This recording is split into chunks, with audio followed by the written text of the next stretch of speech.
the positivity rate has been reduced. Actually, we were at 0.9%. Dear Michael, I'm sorry I have to interrupt you. We are going live and we are 30 seconds away from starting. Please keep your ideas, share them in the Telegram channel. We're about to start in 30 seconds. See you soon. See you there. And 30 seconds for those of you who are joining us, who are just joining us online.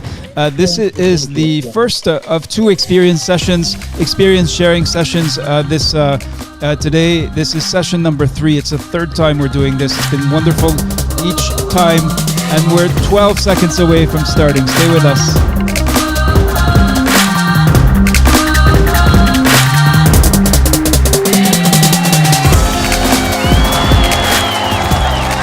Warm welcome to you. This is Reda Satki from the Geneva Learning Foundation. I'm here with, of course, Charlotte Mbuh, and we are starting the third experience sharing session. We're grateful to have François Gasse with us. We actually need to get his picture up so we can share that as well.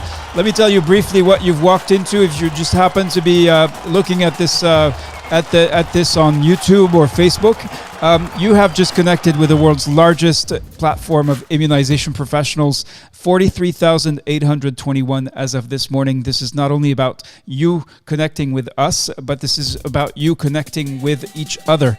We're talking about a movement, the movement for Immunization Agenda 2030. All of the world's countries, including your country, have committed to achieving a certain number of goals by the year 2030. So this is for the entire decade. It is not only for today or just for tomorrow or next week. This is the movement that you can still join.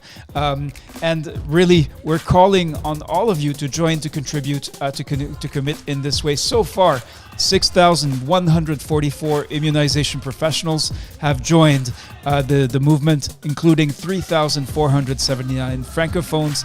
And we started on Monday, the 7th of March, the first full learning cycle. What is this about?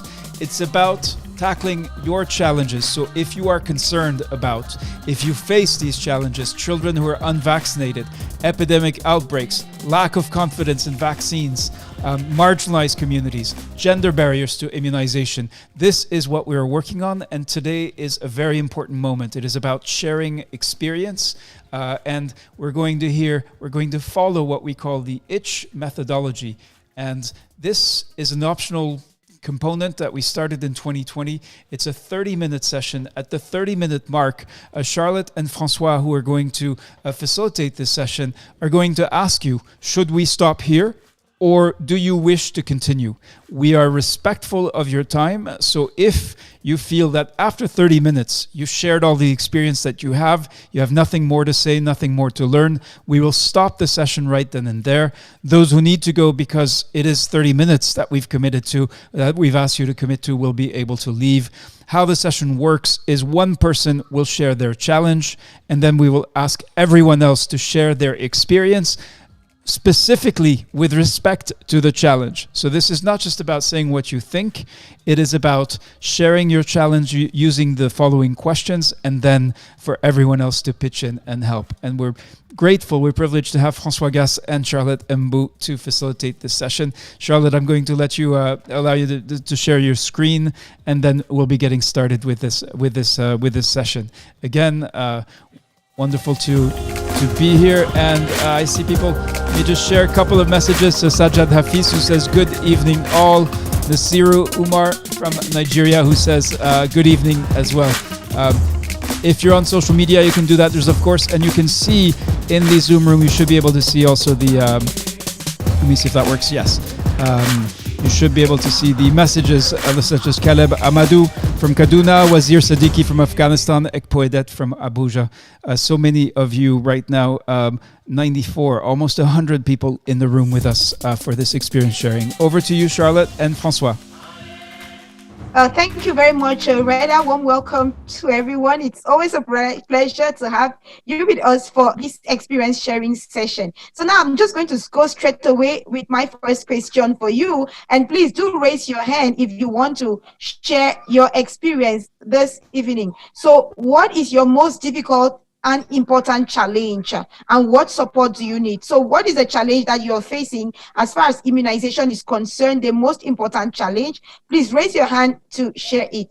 Okay, so the first person to raise their hand was Usman Muhammad Tukur. So Usman, I'm going to ask you to unmute yourself. Please. And we also have Auta Samaila. So the first person to unmute, okay. Over to you, Usman. So please go ahead. Thank you so much. Thank you so much, Charlie Areda, for giving me this wonderful opportunity to share my experience in this kind of monumental event. I'm Usman Muhammad Tukur from Nigeria, Kano State, a public practitioner, public health practitioner, as well as consultant for so many years, like 12 years working experience in immunization program activities with different organizations such as WHO, UNICEF, and others.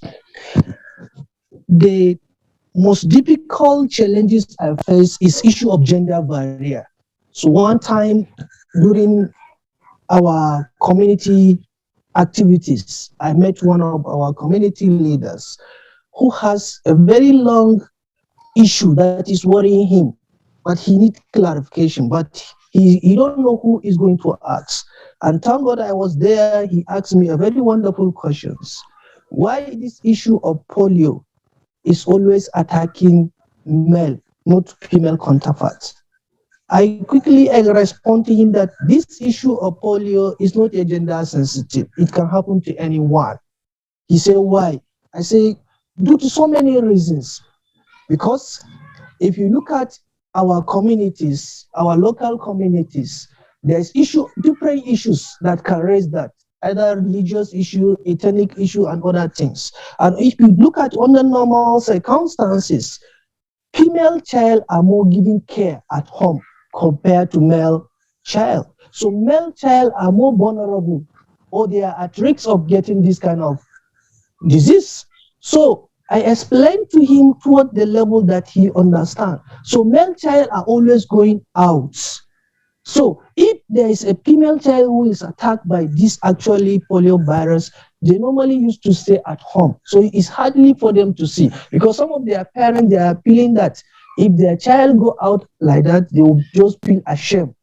So I quickly explained to him to the level. So what I want to recommend in this kind of monumental event, this issue of gender barrier has to be inculcated toward the issue of polio immunization. During the training, the staff, the community leaders, all the stakeholders that are involved in the polio activities, they should be trained on gender various issue so that they can be handle this kind of issue at any community they find themselves, so that people will understand it. Thank you so much for giving me this opportunity. I really appreciate. Thank you very much, Usman, for sharing this. I'd like to find out from you, was there a difference between vaccination for the female children against the male children? Was it that female children were more vaccinated than the male? Did you try to find that out? Of course, I do that analysis. When I doing that analysis, I got to find that the female child are more getting vaccinated than the male child, because male child, they used to go out for playing, go to the very far areas. So while male child normally they used to stay at home. So whenever the vaccination team come to their household, they normally get them. So that is why, that is during my analysis what I found. Female child are more vaccinated compared to male child. Okay, thank you very much, Usman. I see you shared your challenge, but you also already shared what you tried to do or understand from that. François, I don't know if you have any questions for us, or we can take another challenge and then we'll come back to that, because I see we already have a good number of hands that are raised. Charlotte, I think the challenge was very clear, and he shared his experience in addressing it. It would be good to get people in the room to comment or share their own experience and solution. Exactly, François, thank you. And that's why I want to turn towards Samia Elmi. Samia Elmi, I'm asking to unmute. There was also Auta Samaila, whose hand was raised, Ekpo Edet. So okay, Samia Elmi, please, over to you. Thank you so much. My name is Samia. I'm from Somalia, currently working with UNICEF as a C4D consultant. I'm very happy to be part of this movement and share my experience and the challenges we are facing here in Somalia about the COVID vaccine. Is the uptake of vaccine is still low because of the vaccine hesitance and low of the vaccine confidence. Many rumors were circulating in the community and creating fear about the vaccine's danger. Some of the community believe the vaccine causes infertility and blood clotting, and the other community also believe as a religion it's not good to take the vaccine. Also, women have the concern about the vaccine and they fear about the during the menstrual cycle and during the pregnancy. So we have these challenges I'm facing during in the field, and the support I need also on the other for sharing the other countries for this issue, how these challenges are solved or are they facing these challenges or what strategies they use it to increase the vaccine confidence and enhance the vaccine acceptance. Thank you so much for giving me this chance. Over to you. Okay, thank you very much for sharing your experience and your challenge, Samia. So I'm going to be turning, remember what Reda shared about each methodology and how the session works. So I'm going to be turning towards those whose hands are raised. You have listened to Samia's challenge. Can you please share your experience? What are you doing to increase vaccine confidence or acceptance or reduce hesitancy in your context? Please, you are not prescribing to Samia what she needs to do, but you are sharing what you have done in your context and the difference that has made. So I'm going to be starting with Matthias Mayaki. Matthias, are you able to unmute yourself? Okay, I see Auta Samaila, you've been able to unmute, so we'll start with you, and then later on we'll turn towards you, Matthias. Okay, so Auta? Yeah, good evening to you all. I'm Auta Samaila from Nigeria, Kaduna State, Jama local government. I think the most difficult challenge I face as Auta, I'm sorry to interrupt you, but right now we are going to be focusing on sharing experiences to help, that's giving ideas to help Samia. Yeah, that's what I want to do now. I want to give an idea. Okay, I think as a promoter of vaccine uptake in my own local government here, I think what I did, I tried to create time for advocacy visit to most of the vulnerable area where there is a lot of insecurity in my area here. I try to bridge and put them together in a specific place, go to the local government, meet the vaccine officer, play with her, I transport her down to the community to make sure that all those people in that community that avail themselves for the vaccine have access to the vaccine easily without any hitch. So I think if she can carry out an advocacy to some of those places and also have a very cordial relationship with the vaccine officers in the local government, it can help her in a long way to bridge the gap for those that avail themselves for the vaccine. Thank you. Okay, thank you so much, Auta, for sharing that. Right now, I'm turning towards Matthias Mayaki. Matthias, please, can you unmute yourself? Okay, I am Matthias Mayaki from Nigeria, Niger State, Boso local government. What actually I think should be done is that there should be good advocacy to whatsoever she's going on to do. And again, Matthias, please, I'm sorry to interrupt you, but remember, you are not going to prescribe to Samia what she's going to do. What is your experience? Okay. What did you do? Okay, my experience is that okay, well, actually what I did is that I actually have a good advocacy to the community, to the rural place that I have been to, and I have actually taken upon myself a good guiding and counseling. And I have taken along with myself to the better explanation to languages that should be used there. And I have made myself to be friendly to the commuters there. I have so made myself friendly with them. And I feel that should be a better way of doing it. Thank you very much. Okay, thank you so much, Matthias, for sharing that. I want to turn towards Dr. Sravan Chenji. Dr. Sravan Chenji, I don't know if you're able to unmute, okay? And please do start by introducing yourself. And remember, we are sharing experiences. Hello, good evening, everybody. This is Dr. Shravan Chenji, and I work as a health officer in UNICEF India in the state of Gujarat. So, the experience I want to share is regarding how we in Gujarat we had developed the concept of mobile units, which we actually use to deliver outreach-based immunization services in places which are geographically very vast, which contain lot of scattered populations, and the scattered populations often found it difficult to come to any fixed facility services where the immunization sessions were usually held. So, in order to cater to these scattered populations who lack the proper mobility, mobile units or mobile immunization units were developed.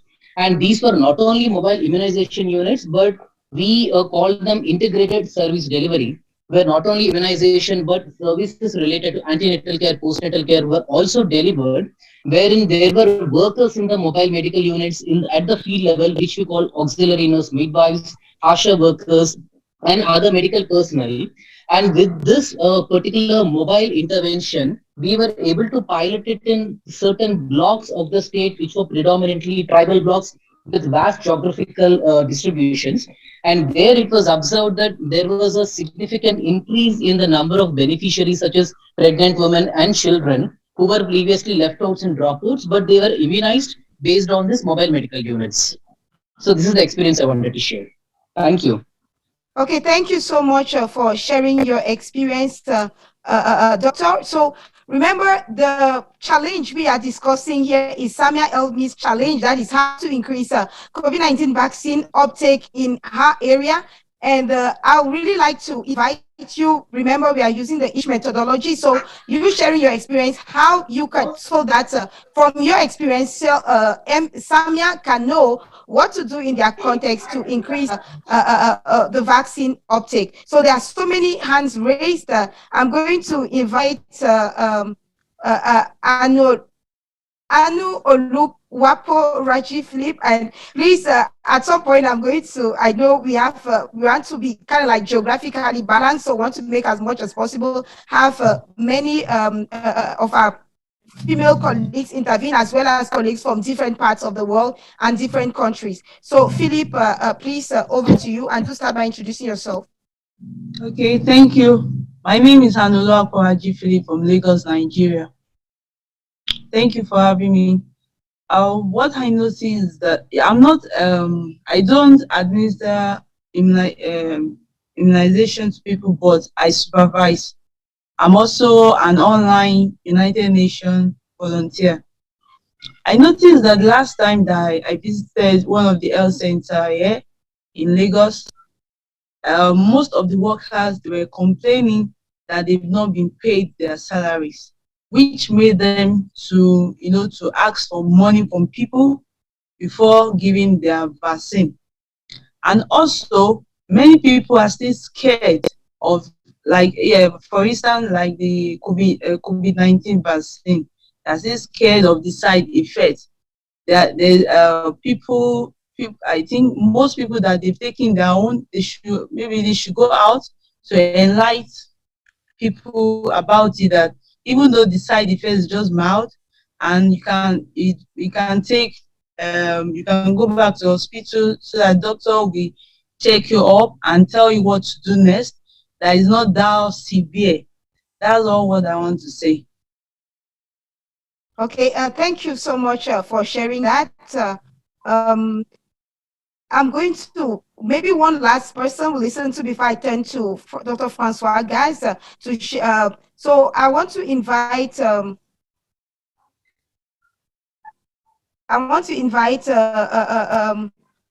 Abdi Nasir Ali Shiwa. Abdi Nasir Ali Shiwa, please, are you able to unmute yourself? If not, we'll listen to Lizzie Ebine. Hello? Yes, please go ahead. My name is Abdi Nasir Al Shirwa from Somalia.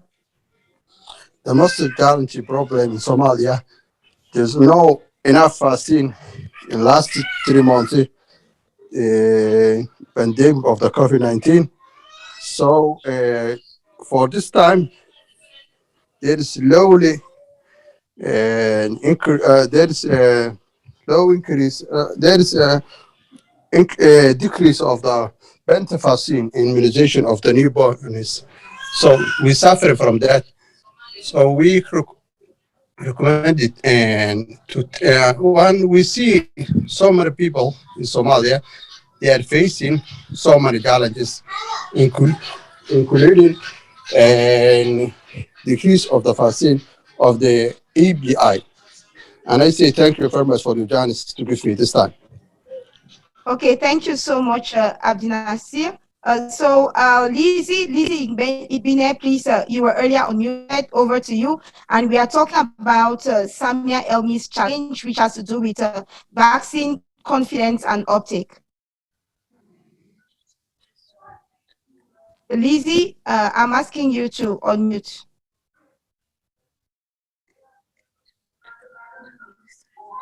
Lizzie, are you able to unmute? Charlotte, okay. Yes, I've done that now. Hello, everyone. Hello, everyone. Yeah, hello to you. Please introduce yourself. I'm Lizzie Ibine from Abuja in Nigeria. I'm happy to make my own contributions. Now, the issue with vaccine now is we started to progress. Then the issue of the war at Ukraine came, and people are now saying that it's politics, that there are no more information on vaccine. It's about the war now, you know. And people that have taken the first and second dose that we are canvassing with in the communities to go for the booster, they are no longer going. Even myself, I have taken the first and second. Then some people that had taken only one dose are not going back again to take the booster, you know. So I don't know how we are going to change in the communities the perception that, you know, the vaccine issue is an international politics. That now that there are no more information, there's no more push, is all over, and I don't know. So that's my challenge now, because Lizzie, I want to ask you the question: what messages were you communicating before the war broke out? So what was the message you were giving in favor of vaccination? Why were people going for vaccination before now? What was the message? We are going because they believed that COVID is real and that the vaccine works. But after some time, there are no more information on the on social media, on radio, on television about the consistency of finishing the doses or going for the booster. So people are now saying that let's finish with the Ukraine war. That after all the passengers that are coming in thousands, are they being tested? Okay, thank you, Lizzie. I would like us to pause here now and attend first François Gasse. François, you have listened to so many interventions, so many experiences shared, and recurring the same challenge, recurring over and over again. I don't know, what are your impressions around this? Thank you. Yes, there was so many input on ideas and a mix of challenge and potential solution. And it goes from Usman, with his experience on making sure that you act in the field to clarify all the issues that are raised by some communities. If you let them unaddressed, it will prevent your program to move forward. And I think the gender issue by Usman, he showed that he had to go to the families and to clarify based on your respond to their question, listen to them and respond to their questions for them to understand why there was a misconception that the vaccine was. And I think it was very clear, very specific. He focused on the question raised and he had the specific answer to them. That was very good. In terms of vaccine confidence, there was many people push on advocacy. again. And one thing I think we can note is that there was also, how do you deal with the hard to reach and you come with only one vaccine that may be not the priority and nothing else? And I think the solution that has been shared was a nice, interesting approach, the mobile team coming with a package of interventions for a group of communities that never goes to health facilities. And then there was confidence because you were introducing a package of interventions that were of use and understanding the community. And in it, you had the vaccine and it was welcome. So, going alone with a vaccine may be a big challenge for certain communities who don't perceive that the vaccine you're given is a serious problem. Now, in terms of what we have heard also is that when you suddenly stop sharing ideas or communicating on vaccine, immediately the media take over on a priority and it can disturb your program. Now we had not seen any proposed solution on how you maintain the communication on the COVID while the news are only on Ukraine war. And I wish I had a solution, and the solution is in the hand of the media. And I don't know if there is anyone in the room who can share an experience on how you balance the information in the media between the war, because then it becomes interpreted as a political issue and not as a public health issues. If anyone has a solution, I would be glad to hear, because I think the world is, we're not talking much about the pandemic anymore. We're only talking about the Ukrainian war. It has an effect on the vaccination routine programs. If anyone has an idea how to address it, I would love to hear. Over to you. That's excellent, François, because there is a comment in the chat from Dr. Ravindra Bagal, who said, in our state, we involve key influencers for advocacy by having them posting pictures of COVID-19 vaccination jab on social media in urban areas. In rural areas, we involve society leaders to promote COVID-19 vaccinations. In tribal areas, we collected issues, myths, misconceptions, and created frequently asked questions, which the frontline workers used to address vaccine hesitancy and encourage vaccine confidence. So Dr. Ravindra Bagal is here. I've already invited them to unmute. So Dr. Ravindra, can you tell us more about the challenge you were facing and these interventions that you took? What was the outcome? The outcome in terms of the percentage of people who got themselves vaccinated. Initially, there was a little bit of vaccination. And please, can you start by introducing yourself, please? Sure. Sorry. I'm Dr. Ravindra Bagal. I work in the Madhya Pradesh state of Maharashtra along with UNICEF. And we support immunization program closely working with the state government. So in our state, we have a mixed population with a little bit of urban, little bit of rural, and a majority of tribal population, which is there. And we face different degrees of challenges in terms of some people having vaccine hesitancy, and there was vaccine eagerness also in the earlier phases. The majority of the issue of vaccine hesitancy was faced in the tribal areas and in the well up to do urban population.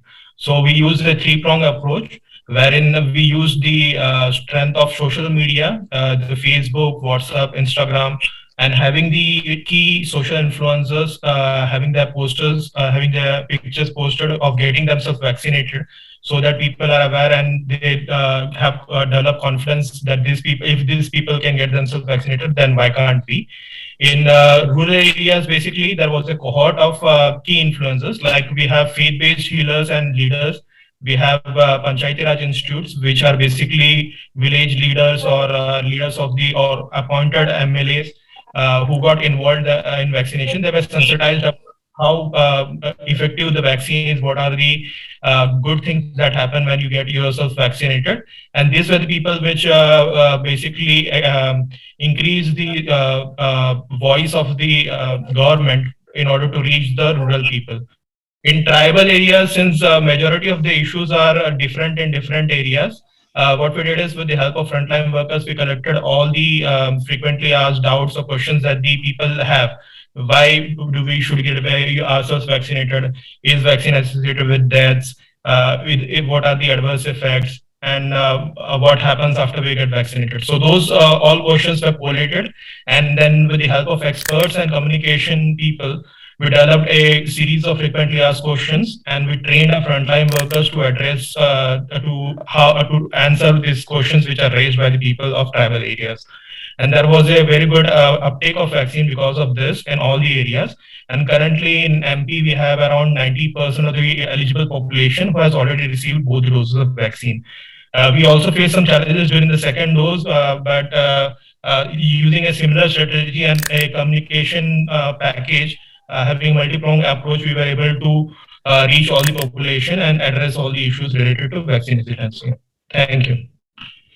Okay, thank you very much, Dr. Bagal, for sharing this experience with us. And we are hitting the 30 minutes mark in a few seconds.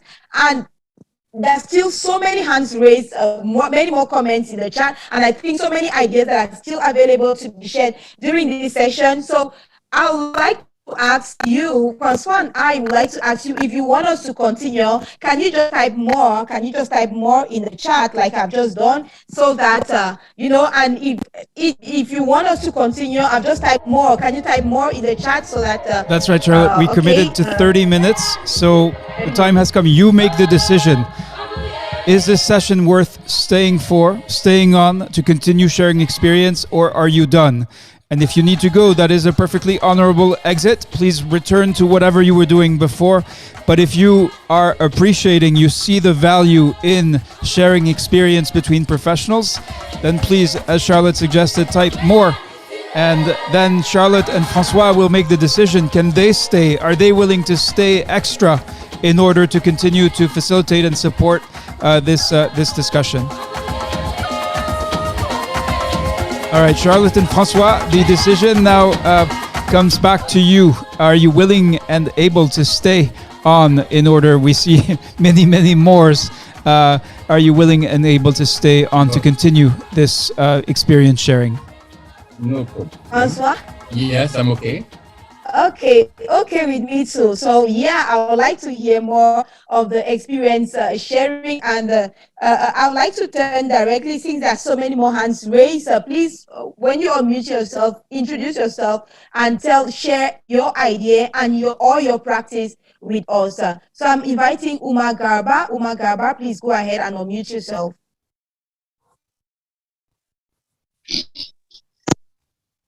Thank you, Charlotte. Am I loud and clear? Yes, please go ahead. Yeah, thank you very much. We had a similar situation here in Kano, Nigeria. Please, can you start by introducing yourself? Okay, sorry, I'm Umar Garba. I work with UNICEF C4D here in Nigeria, also Kano State. At least I have about 16 years experience of communication for development and risk communication. We just had a similar situation whereby people are saying that COVID is over. We are now into post-COVID era. COVID is gone. And we just had a visitors even that came to Nigeria from USAID. And one of the things they said is that they have realized themselves, part of their observations, there is no visibility and no billboard, and that could be one of the likely situations that can trigger people to say, yes, COVID is over. So quickly we came up with a proposal of engaging the local media. Now these are our local media, about 5 of them, who have, all in general, they have about listeners of almost 8 million people that listen to them, and we now select the best programs that people listen to. So we came up with a very short messages that are given for frequent, airing, for people to understand that all these key messages that COVID is still very much available. And then develop also, right now as I'm speaking to you, some billboards have been approved to be developed. We have started putting them in strategic locations. Like Kano, we have the 8 metropolitan LGs that have densely populated communities and those billboards have started being fixed in some strategic, areas. We have just yesterday we finished a meeting with. We have these actors that are called Kannywood actors. People listen to them; they are celebrities.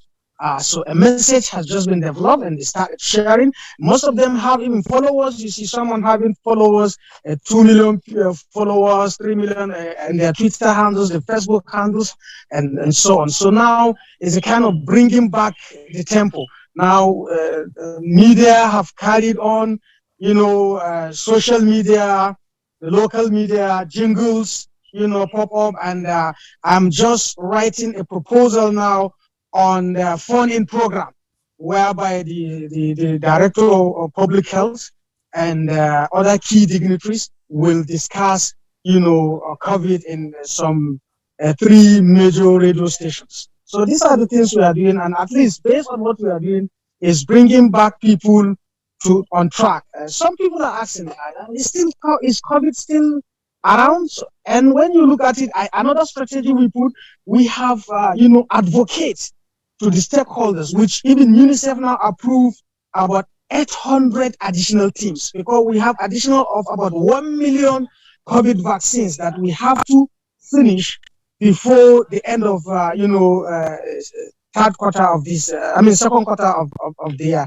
So more mobile teams now are being developed. Have been engaged, that they are going, after we do some sensitization and mobilization. So these teams are there. So accessibility is now increased. Because some people are feeling, I don't have to travel to about 2 kilometers, 3 kilometers just for COVID. And one thing that Dr. shared is a kind of now a strategy, not just COVID alone. We have the routine immunization, we have COVID vaccination, and then some PHC activities, whereby some minor ailment treatments are being given. So this is also a kind of motivation, because we have this experience from polio, whereby we call health camp, not just polio alone, but other, interventions. So this is how we are going, and at least we are seeing results, because based on the data or the call-in data we are receiving right now, at EOC, you are seeing that there is a progress of what we are doing. So thank you very much, and over, Charlotte. Thank you so much for sharing all of these ideas and practices that you're putting in place and seeing results in your context, Umar Garba. I think we're going to listen to one more person. I want to invite Kojo Nashapolo Tehunge. Kojo, are you able to unmute yourself? Yes, good evening, everyone. Good evening, please start by introducing yourself. So my name is Dr. Kojo Nashapolo Tehunge from the Republic of Liberia, and I'm stationed in the southeast of the country, Maryland County. So I've listened to everyone, but basically let me just go strictly by sharing my experience. So what happened over the period is that let me back a little to 2014. We had this Ebola virus epidemic that had a devastating effect on the population. So during that period, the only way we could conquer the fight against Ebola was to engage the community and to understand what it was their thoughts were actually towards the epidemic. So based on what we learned in the past in 2014, in this pandemic, we were able to apply same, firstly by engaging the community leaders. So we went forward to them, told them exactly what we were faced with internationally or globally, right now, globally, and they bought the idea.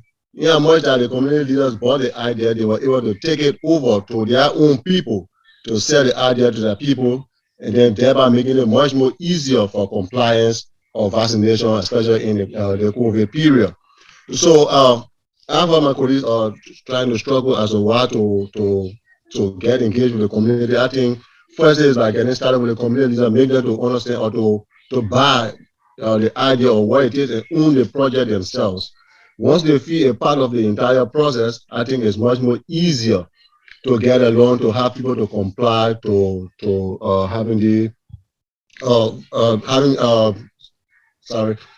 be vaccinated. they have to agree to be vaccinated. So once the community leaders can, because these people believe in their community leaders and the religious leaders.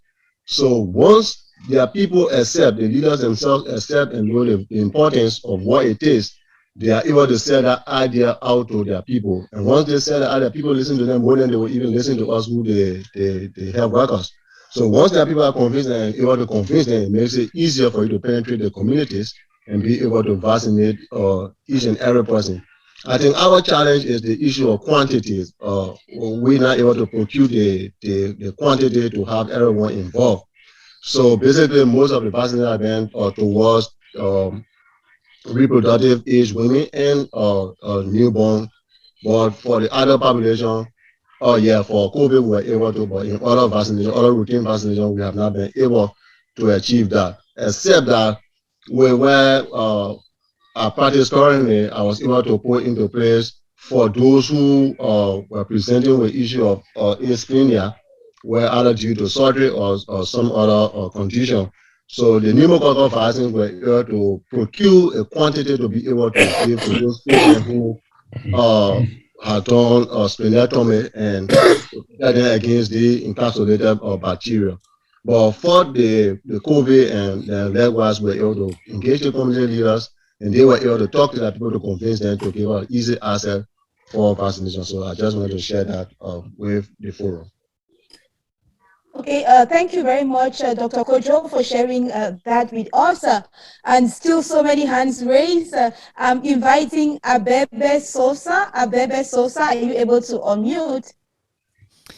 And Charlotte, just while Abebe Sosa is unmuting, a reminder, a lot of the discussions on hesitancy tend to focus on what's wrong. You think of the failures. So I'd like to invite everyone in this room to think of a time, and I'm sure there's at least one time when you were successful, you had someone, a mother, a father, a community, a group of whatever kind, and they were hesitant, they were fearful of the vaccine, and you convinced them, you explained to them, you worked with them, and they accepted the vaccine and were therefore protected from vaccine-preventable diseases. If you can think of at least one time when that happened, then think about why that was. What did you do right, rather than focusing always on what is wrong and the reluctance and the fear, which we know is there. But you have success in your DNA, in your practice, in what you have done. So we need to share that experience as well. Not only the negative observations, which are part of reality, but they're not everything. Thank you, Charlotte. Thank you, Reda. Over to you, Abebe Sosa, and do start by introducing yourself.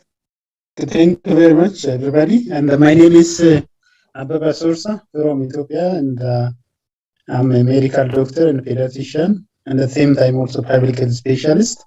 And I'm working at the Ministry of Health as a consultant in child health and also immunization.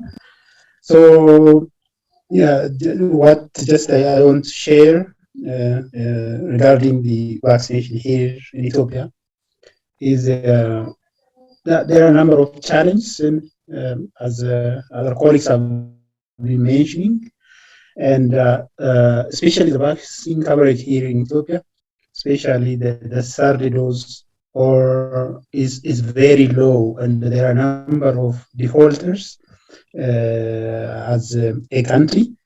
Usually the first and second dose is relatively good, but especially when they are reaching the third dose, usually there's a problem. Usually around the third dose of Penta vaccine is around 60%, and measles vaccine is around 59% of the country. So there's a problem. As a result of this, we have been also having a number of outbreaks related to measles as a country, especially in 2019-18. And the other very prominent problem here is also about the data qualities that have been reported from those health workers working on vaccination. Usually they are reporting a high coverage of 100%, while actually the actual vaccine accessibility for the community or for those in need is very low. And as a result, usually we are facing also some sort of outbreaks in some, especially some remote and hard to reach areas. And the other problem is also some also misconception among the communities, and also still the community uptake and belief in vaccination is also low, and which needs actually continuous behavioral change communication and also health education that we have been also working on that till then. And probably the other very important point. Dr. Abebe, please forgive me for interrupting you, but our focus here is really on how to increase vaccine acceptance and uptake. And I'm sure from your rich experience, like Reda just said, can you think of a time, since you mentioned that there is that issue of acceptance of vaccines by the community, can you think of a time when you were able to convince someone that was hesitant, reluctant to receive a vaccine, and you were able, through your messaging, to get them to turn around? Yeah, exactly. I'm raising some of the problems. So what we have been doing to increase the vaccine acceptance at the community level is usually at the country, we have been working especially on advocacies and also on health education at all possible opportunities, especially at the community level.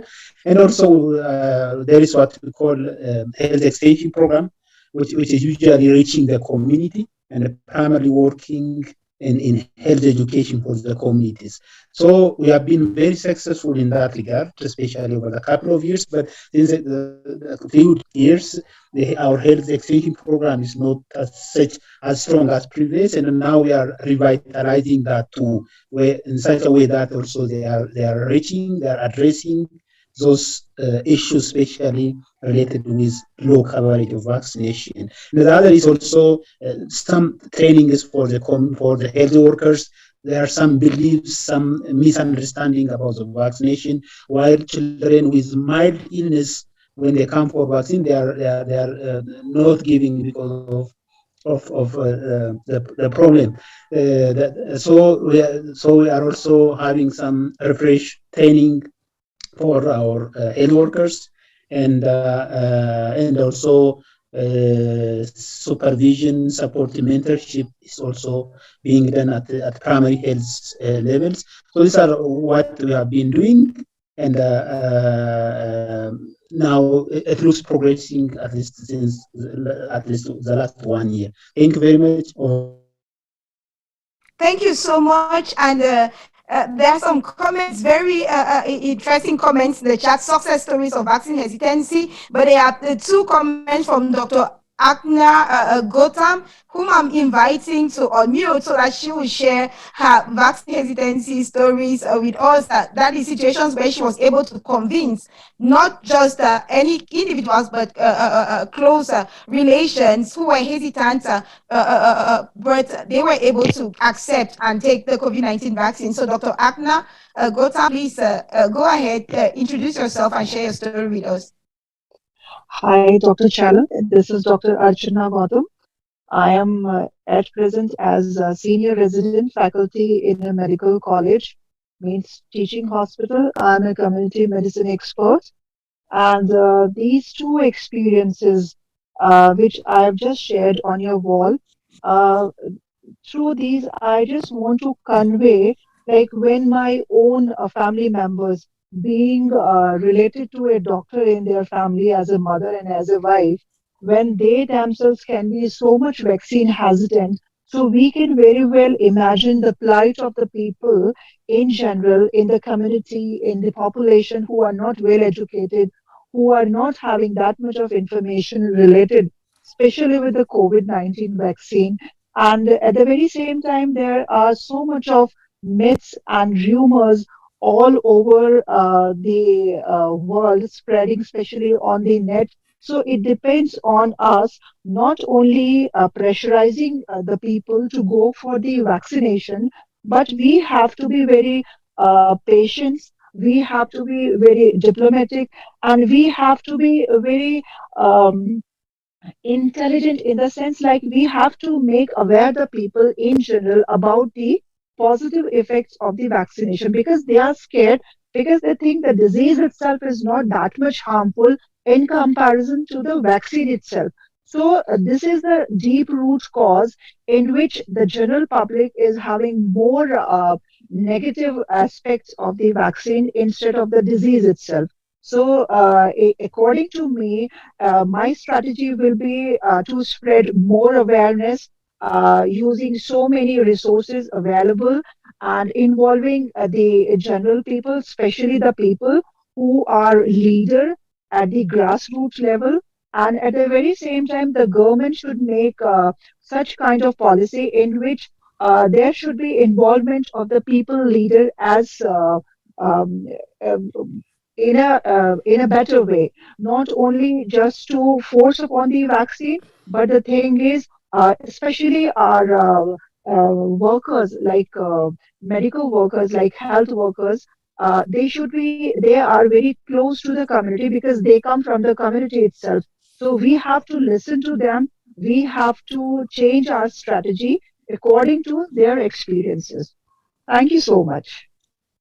Okay, thank you very much for sharing that with us, Dr. Archana. And there is so much interest around this topic, so many raised hands, but I have to apologize from the go to all those whose hands are raised. We will not be able to listen to all of your ideas today, but the Ideas Engine is open throughout this week. Please, if you have not yet joined the Ideas Engine, do so. And let me just stop sharing my screen. Okay, thank you, Reda, for lighting that. We have please go to the Ideas Engine and share your story, share your ideas, share your experience. I'm typing hesitancy just to show, so you need to select ideas, typing hesitancy, and you can see there are 99 ideas that have been shared over how to overcome hesitancy. So we can spend a lot of time, a lot of energy feeling sorry for the problems, how people are reluctant, fearful of vaccines, or we can share what seems to be working when it does, and that's what the Ideas Engine offers. And so all those of you who have your hands raised and who have not yet made a submission to the Ideas Engine, you can see there's a lot there that you can really dig in, go and read. And when you see an idea, for example, okay, this one seems to be a bit generic, it's from Benedetta Loco, so you can go and read to see what exactly Benedetta has documented. And then you can make a comment. You can say, great idea, or this is useful. You can even link to another idea. So that's the power of the Ideas Engine, which is exclusively for members of the movement for Immunization Agenda 2030. Now, if you have problems and you haven't been able to get to the Ideas Engine, you just participated in the experience sharing session. Tomorrow, Charlotte is going to give us the time, the Geneva time, and I'm going to share the link in the chat. You can actually register now for the technical support session if you're still having problems, so that no one gets left behind. When is that happening, Charlotte? At 4:30 p.m. Geneva time, Reda. All right, great. Thank you so much. Are we done? Should we ask François for closing thoughts, reflections before we go? But Reda, I think very briefly, I think that what has been clear is that the communities, communication with communities and in communities, religious leader and traditional leader are of utmost important. And I think maybe they've been forgotten and been more like a reactive strategy than a proactive strategy. And as was mentioned by one very interesting idea, they involve them from the beginning. Don't wait to have some vaccine hesitancy. And obviously, there was a lack of information with those communities. And we've seen that people, when they made a program with communication, we know that an health worker who has been formed and trained is a trustable person. For the community, the other trustable person are their leaders, but they need to be involved as early as possible to be fully aware of the vaccines, the effects, etc., the disease that it prevents. So this way, and I think I love the idea that they say you need to target your strategy based on tribal area is a different approach than an urban area. And I think we are in modern time now, and the word using influencers is more and more frequent. And I think it's a very good thing, because with social media, we could do a lot beyond the media that may focus on the last fashionable and sad event that attracts more auditors. So thank you to all of us, and I'm looking forward to see your on your idea engine that try to be as specific as possible in your idea that you include in your, that people understand what you do. Thank you. Thank you very much, François Gasse. Everyone, somewhere between 200 and 300 people participated from so many countries. I'd like to ask you for one more thing. If you join this session, to go to the Telegram group. If you're a member of the movement, you can go to the dialogue and share what you learned, why, if you found this useful, if you found this valuable. You can, just like Safiano Umar, just give a thumbs up. But it's even better if you tell us a little bit more about what you found useful, why this was worth staying throughout the whole session. Again, this is not a mandatory session, so if you don't see the value, if you don't see the point, you don't need to stay. There's no, we only want you to stay. And here we have somewhere between 200 and 300 people. We'll share the exact number a little bit later who did share. So that's definitely worth applauding. Thank you. And just to go back, if you need help, do not suffer in silence. You've heard us say this. What this means is that every day there is either an experience sharing session or a technical support session. Either way, do not get left behind. This full learning cycle is part of the movement for Immunization Agenda 2030, and it is about your challenges, helping you face your challenges. And we believe that by connecting across levels of the health systems, across countries, across borders, sharing what works, we can make significant progress, and we can accelerate progress as each of us tackles their challenge in their context. That's it for today. Thank you very much, and look forward to seeing you very soon. Take care.